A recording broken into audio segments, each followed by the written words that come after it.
The fuck? Hi! Welcome to the second part of my Live 2D tutorial series where we can both die of brain damage. Just kidding, if you've gotten used to Live 2D, it'll be easier. Just expect constant fuck, it's on the wrong parameter along the way. Early apology, I just recently moved and I'm currently not in an ideal position to record, so I'm sorry if the audio sucks. Today, we'll tackle how I do my mesh, deformer hierarchy, and the open and close of the eyes. I was not supposed to add the eye part, but I felt like you guys watching me do my mesh and fix my deformers could be quite boring. I will also add additional tips and tutorials like how to use the glue tool in Live 2D. Take note that this is only a tutorial, meaning I didn't give my best shot. This is just me telling you guys that I didn't like how I rigged some parts. But since this is just a dummy and no one will be using it, I decided that it's okay if the face look kind of stretched. But I will give my best to explain how Live 2D works to you guys. Okay, first things first, boot up Live 2D and open your PSD file. You can open it the traditional way by clicking File, Open, and find your PSD file, or you could just drag and drop the file on the program. You won't see much on my screen since OBS wasn't able to record what I was doing while I searched for the damn file that I did not know where I saved. If you encounter problems like your file being unable to open, I usually just check through Photoshop if all my layers are normal. If still not working, copy all the layers and paste it on a new canvas, then use that file instead. If still not working, contact a damn technician. Once your model is finally loaded, the first step in Live 2D is clipping and blending mode. You will see in the video that the V-shaped shade from earlier is now clipped on the face. Now, how you do this, I want to clip one of the bangs on the face. So I copy the ID of the face and paste it or retype it on the clipping ID of the bangs, like what is shown in the video. Next, while I was clipping those layers, I also changed the shade of the bangs blending mode into multiply and some other objects that are needed to change.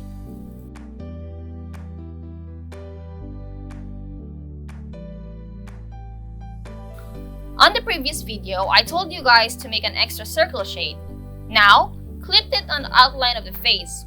We'll get to that later. Note, the outline of the face should be a solid color, no feathering at the side, because if there is, you'll encounter a problem that I did in this model.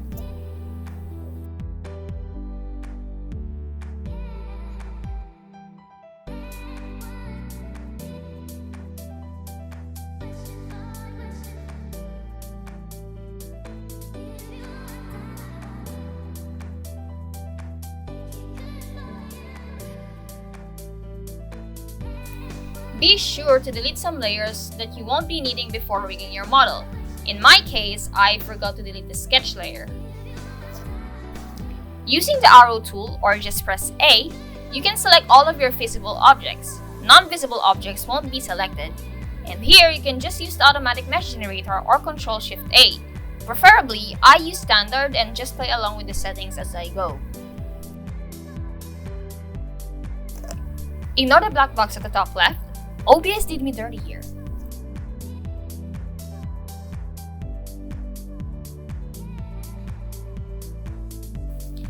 As you can see here, I'm adding mesh on the objects that weren't visible.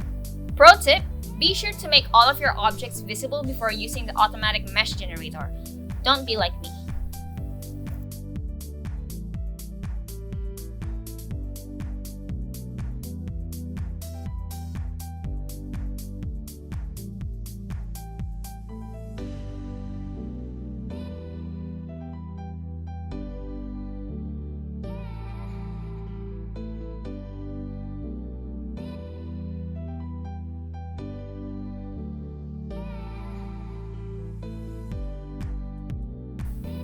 Usually, I check each object to see if the mesh looks fine.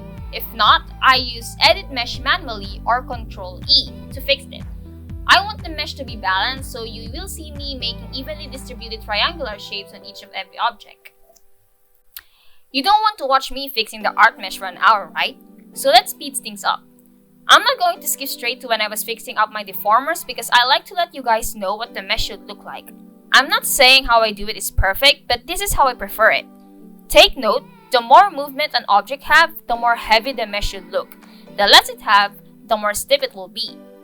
But you also have to keep in mind of the saying too much can be dangerous, so keep everything balanced.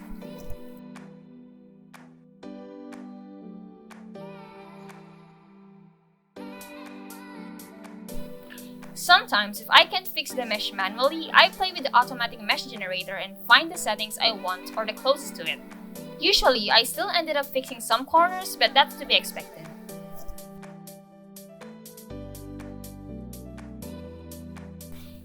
If that still didn't work, I make a mesh with big spaces and use 4 divisions that you will find in the tool details while using the edit mesh manually. It's hard to explain how it works, but you'll immediately get it if you look closely.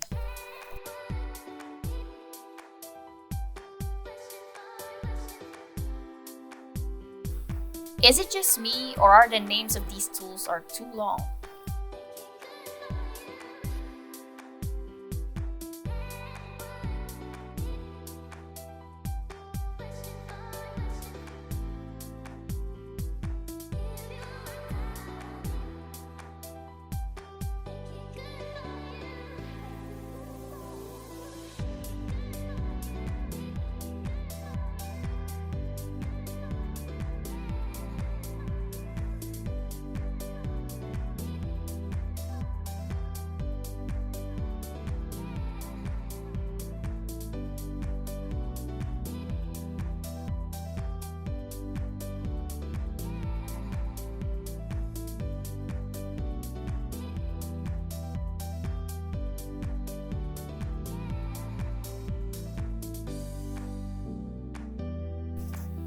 Let's slow down here for a minute. Watch how I do the mesh for the whole pupil. It's not really a crucial part, but we all know our eyes have a concave structure, so it will be very useful once the angle of the face and eyes changes. Now back to speeding up.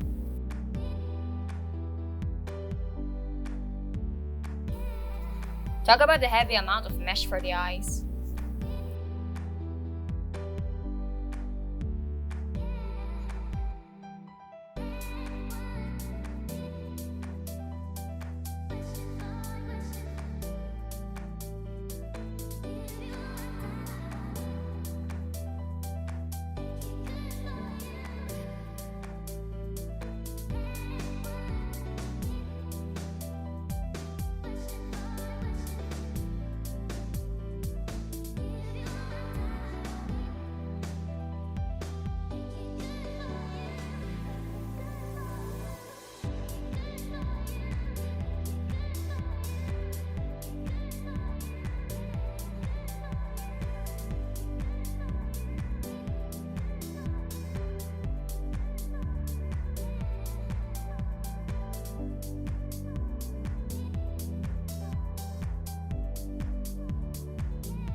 Now that I think about it, I should have used glue for the fingers.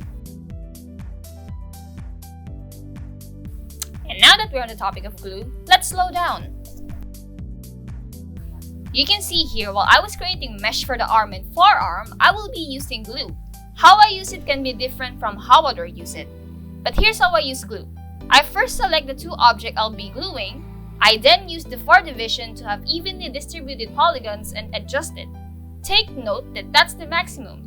You can't glue 3 or more objects at once.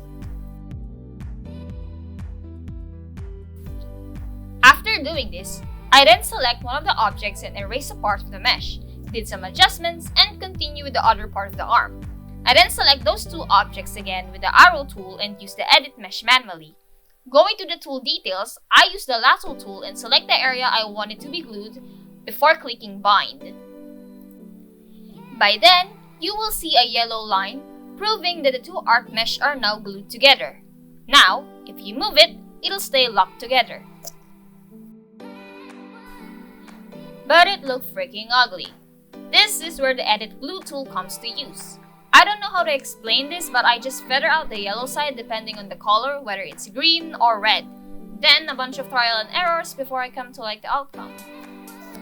Glue is very useful in Live 2D. I love it even though it's sometimes a hassle because the binding part, but it's very useful and I suggest that you should understand how it works. If you want to get a hang with Live 2D, don't just jump into creating a full-fledged model just yet. Learn to study how it works first. There are free samples in the site and I usually use that as references. Now, let's speed things up again.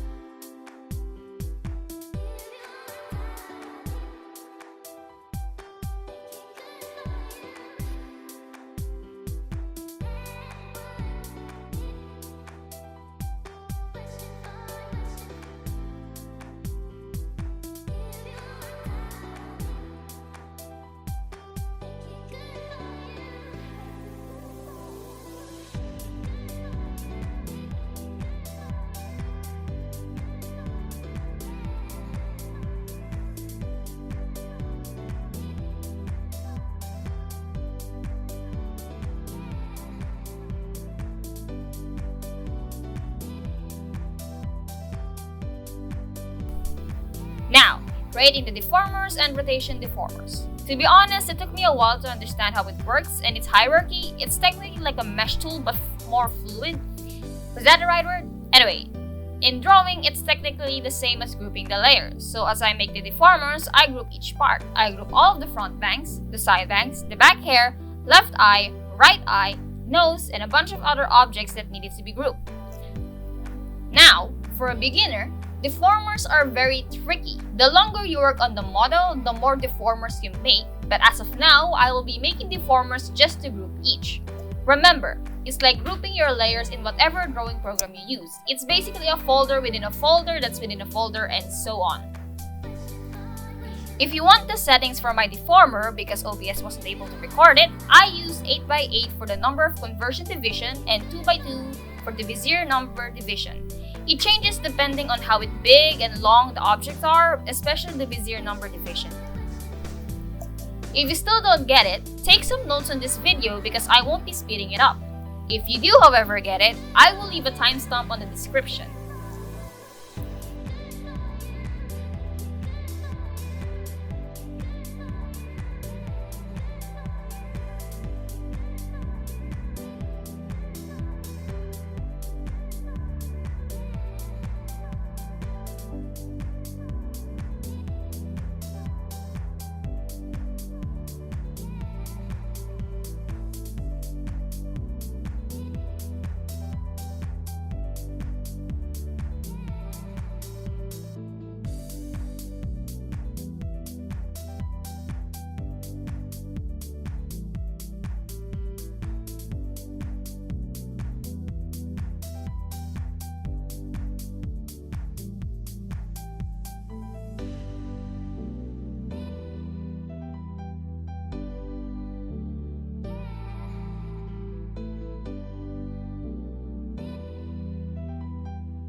With all of the objects grouped on different deformers, let's start off with rigging the eyes. Since the highlight is a different object from the eyelash, using the arrow tool, I select both and made a curved path using the Deform Path Edit tool, or just press P. If you're not lazy like me, just start fixing your parameters first. For me, I like making folders so that it will look organized, but I think everyone do that.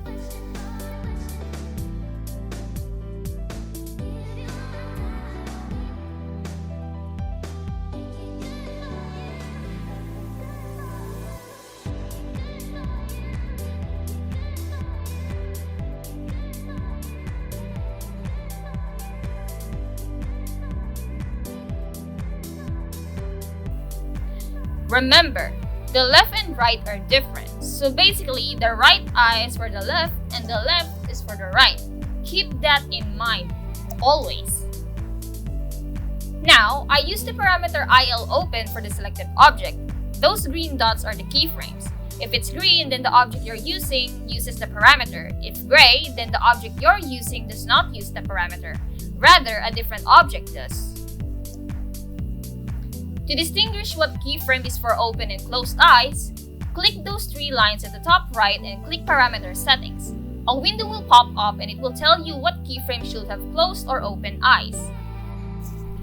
As you can see, while I was rigging the eye, I was too preoccupied on it that I didn't notice I was on the wrong keyframe.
The tool I use to adjust the mesh is the Brush Selection tool, or press V.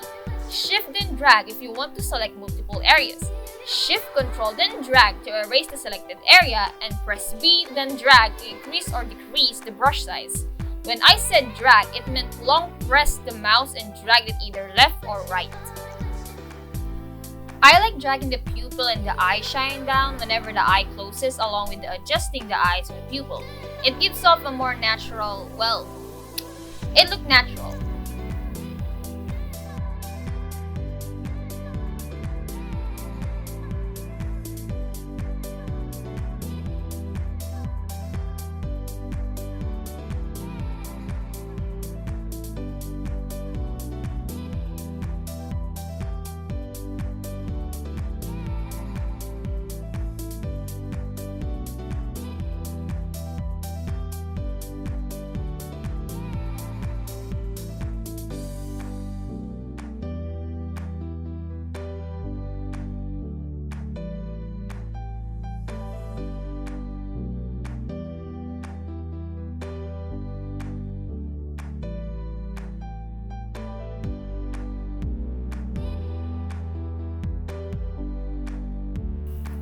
Now, there is no easy way to redo what you did with the other eye.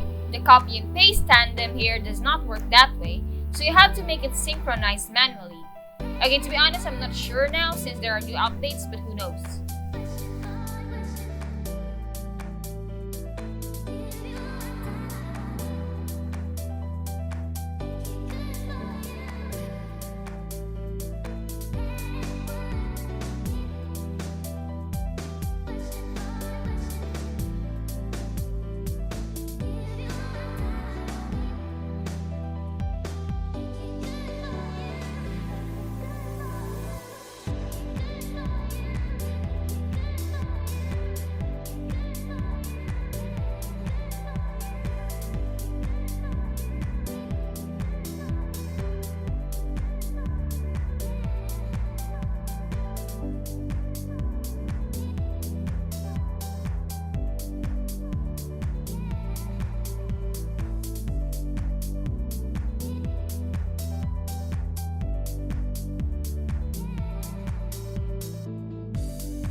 Now here's the part where I realized that I was at the wrong keyframe this whole time. To fix that, I right-click the parameter and click reflect. This way, those two keyframes will switch places. It didn't show in OBS, but here's a screenshot.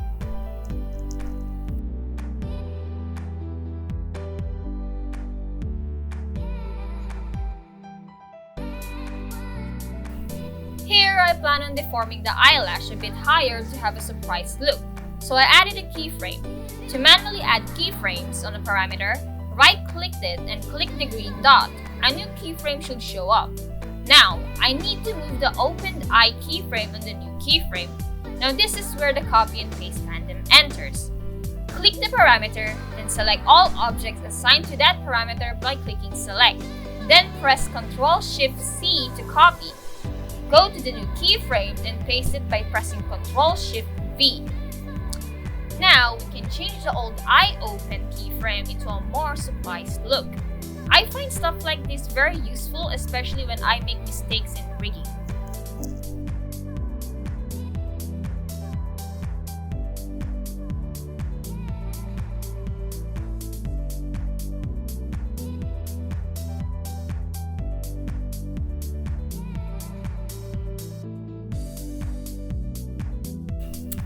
You will see me checking and rechecking the parameter for mistakes. Right now, I can't see the mistakes that I wasn't able to notice until later, but I will be fixing that later in the video. Checking and rechecking is another key here. Sometimes there will be keyframes with an unappealing object formation, and it's best to find that error while rigging rather than notice it after exporting the file.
When it comes to opening and closing the eyes, your eyebrows doesn't move, but the skin stretches.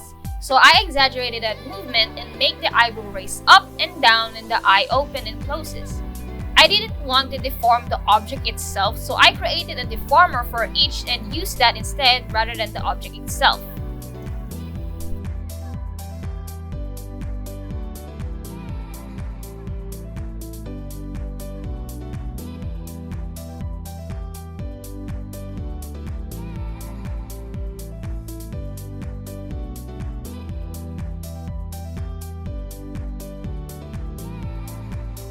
When your eye look up, down, left or right, your eyelids move along with the eye. So I made this effect on the upper and lower eyelids.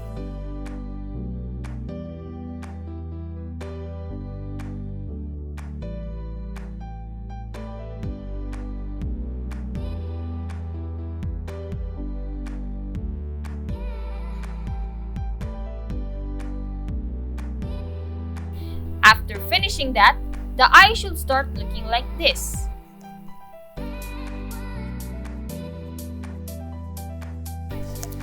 Now, I didn't show you guys this, but when I was animating, I removed the assigned parameter for the eyes and created a deformer for the eye shine and the eye for more dynamic and controlled movement.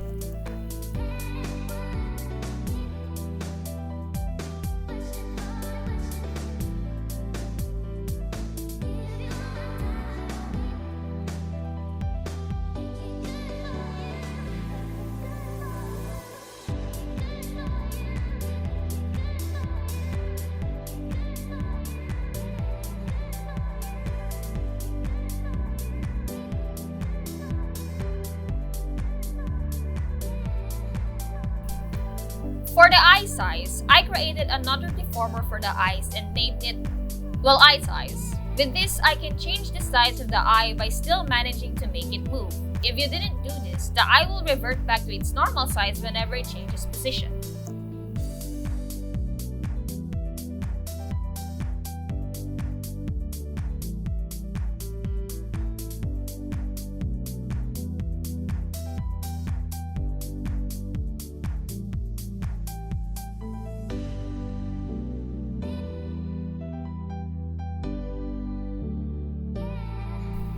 Ignore what I was doing here. I knew the eye looked bonkers right now, and I will explain what the hell I was doing when we're going to start rigging the X and Y angle.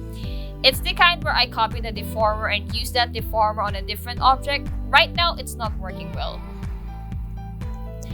Now for the shine. I want to remove it when the eye is small.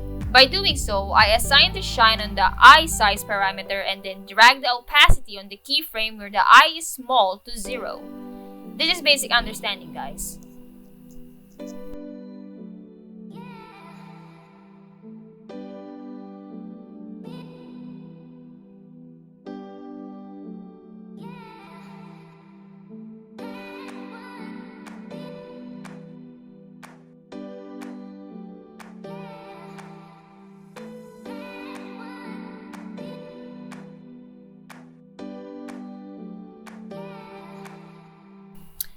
And now I'm still checking and rechecking my parameters and its keyframes, polishing it and fixing the minor errors. You will see me doing this over and over and over again because, let's all admit it, everyone does this to make sure that their model works fine.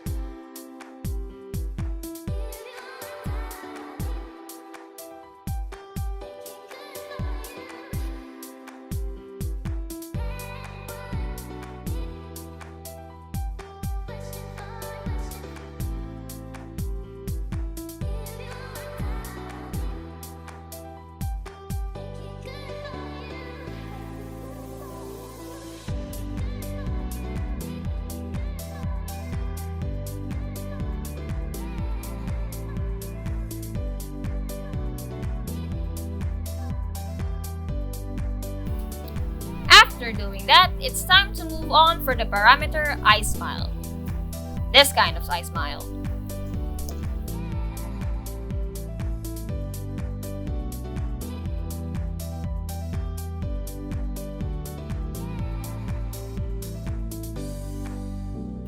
Keep in mind that your eye open parameter should be closed and the keyframe you'll be using for rigging should be the one at the right. Now with that said, deform your eyes into an upside down U shape, then do it on the other eye. I made a huge mistake here and assigned both eyes on one eye smile parameter. There are pro and cons here. Pro, it'll always be synchronized. Cons, it'll always be synchronized.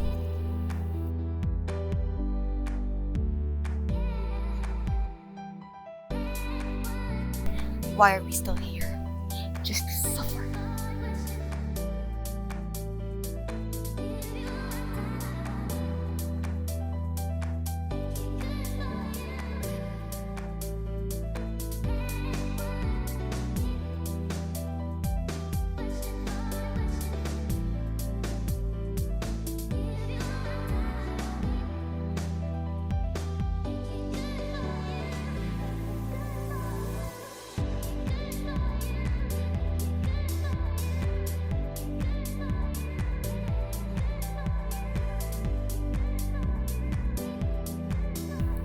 Now once you're done with that, open the eyes and the eye smile keyframe won't show up unless the eye is closed. So basically, you can assign another deformation for this keyframe. Since your eye wrinkle at the side when you smile, I thin the edge of the eye while using the right or left eye deformer. Fixing the adjustments, checking and rechecking, then I go to the other eye and do the same dang thing. I'm tired.